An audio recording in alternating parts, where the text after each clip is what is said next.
नमस्कार मंडळी, खूप खूप स्वागत आहे गायत्रीज रेसिपीजमध्ये तुमचं. मंडळी, आज आपण मटकीची एक वेगळी पद्धतीने बनवलेली उसळ बघणार आहोत. तर अशा पद्धतीने राहणार आहे. तर ही एक सुक्की भाजी आहे. उसळ याआधी मी तुम्हाला दाखवलेली आहे, तर या पद्धतीने पण तुम्ही एकदा बनवून बघा, खूप छान लागते. तर अशा पद्धतीने मोड आलेली मठ इथे मी यूज केलेली आहे. मोड आलेली मटकी एक दिवसभर भिजवून रात्री कपड्यामध्ये बांधून दुसऱ्या दिवशी तुम्ही यूज करू शकता. साहित्य घेतलेलं आहे, कांदा घेतलेला आहे एक मोठा, लसण चिरून घेतलेला आहे, आलं चिरून घेतले, हिरवी मिरची पण चिरून घेतली आणि टोमॅटो आहे. काही मसाले लागणार आहे आणि जिरे, मोहरी, हिंग. तर सर्वात आधी आपल्याला तेल टाकायचं आहे कढईमध्ये गरम करायला.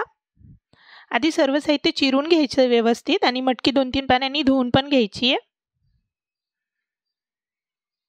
आता तेल गरम झाले की छान अशी फोडणी करायची आहे. त्यामध्ये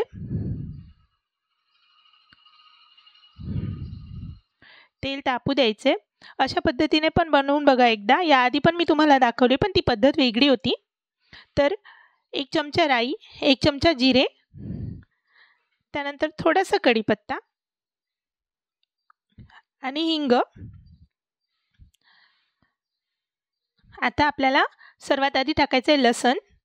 लसणाचा छान असा फ्लेवर उतरतो तेलामध्ये. त्यानंतर एक एक करून वस्तू टाकायच्या आहेत. हिरव्या मिरच्या ज्या अशा पद्धतीने चिरून घेतलेल्या आहेत. सगळं साहित्य चिरून घेतलं आहे मी यामध्ये. बघा अशा पद्धतीने थोडासा रंग चेंज झाला की लगेच आपण त्यामध्ये आलं टाकणार आहोत. आलं पण अशा पद्धतीने चिरून घेतले. तुम्हाला असं हवं असेल तर तुम्ही किसून घेऊ शकतात. छान असं मिक्स करायचं आहे आणि त्यानंतर आपल्याला कांदा टाकायचा आहे.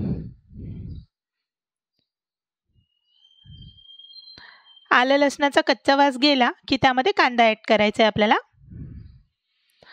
आणि सोबतच मी कोथिंबीर पण टाकत आहे, कारण मटकीच्या भाजीमध्ये कोथिंबीरचा सुवास छान असा बसतो आणि मस्त अशी चव येते. आता छान मिक्स करून घ्यायचे. त्यानंतर आपल्याला टोमॅटो आत्ताच नाही टाकायचा आहे, आपण नंतर टाकणार आहोत.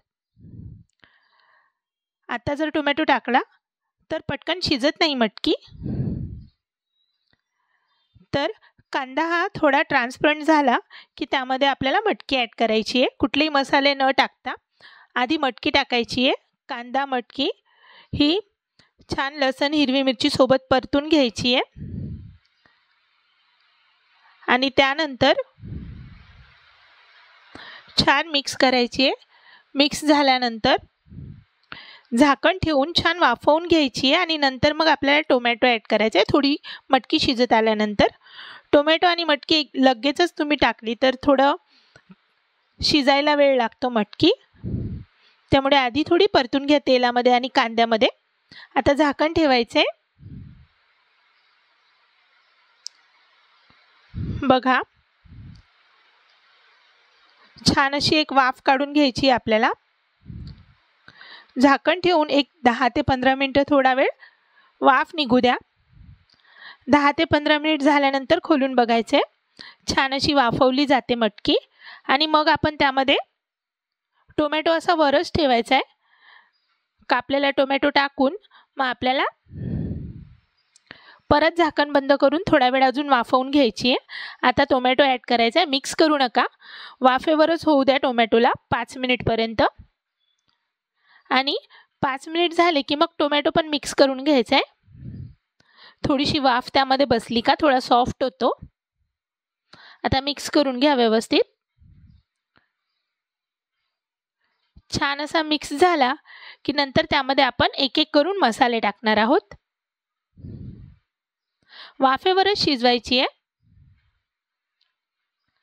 अशा पद्धतीने मिक्स करा. त्यानंतर थोडंसं पाणी टाकू आपण त्यामध्ये, जेणेकरून मटकी खाली लागणार नाही आणि आणखी जास्त वाफ येईल आणि त्यावरच मटकी छान अशी शिजेल. तर एकदा झाकण ठेवायचे आणि 2 ते 3 मिनिट झाले की परत झाकण खोलून मिक्स करून घ्यायचे आणि नंतर एक एक करून मसाले टाकायचे आहेत आपल्याला. बघा तुम्ही पाहू शकता कुठेही लागलेली नाही आहे खाली मटकी. पण हे मंद आचेवरच करायचे. बघा शिजली आहे। आता शेवटी आपण त्यामध्ये मसाले ॲड करून थोडा वेळ आणखी होऊ देणार आहोत। तर मसाल्यांमध्ये आपण टाकणार आहोत अगोदर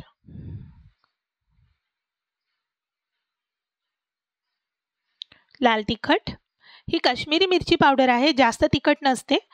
तुम्हाला हवं असेल तर तुम्ही तुमच्या घरचा जो मसाला असतो वर्षभरासाठी जो तुम्ही वाटून ठेवलेला असतो, कांदा लसूण मसाला असो की काळा मसाला असो, आगरी मसाला असो, कुठलाही मसाला, मालवणी मसाला तुम्ही ॲड करू शकता। त्यानंतर हळद आणि मीठ टाकायचे, चवीपुरतं मीठ। आतापर्यंत मीठ टाकलं नव्हतं आपण। आता मिक्स करून घ्यायचं एकदा छान व्यवस्थित।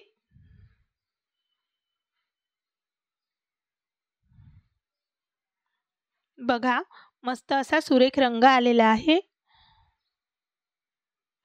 मिक्स करत राहायचे। थोडी मेहनत असली तरी पण भाजी खूप छान लागते, रिझल्ट खूप छान येतो या भाजीचा। एकदा नक्की बनवून बघा तुम्ही। आता मसाले ॲड केल्यानंतर थोडा वेळ वाफवून घ्यायची आहे।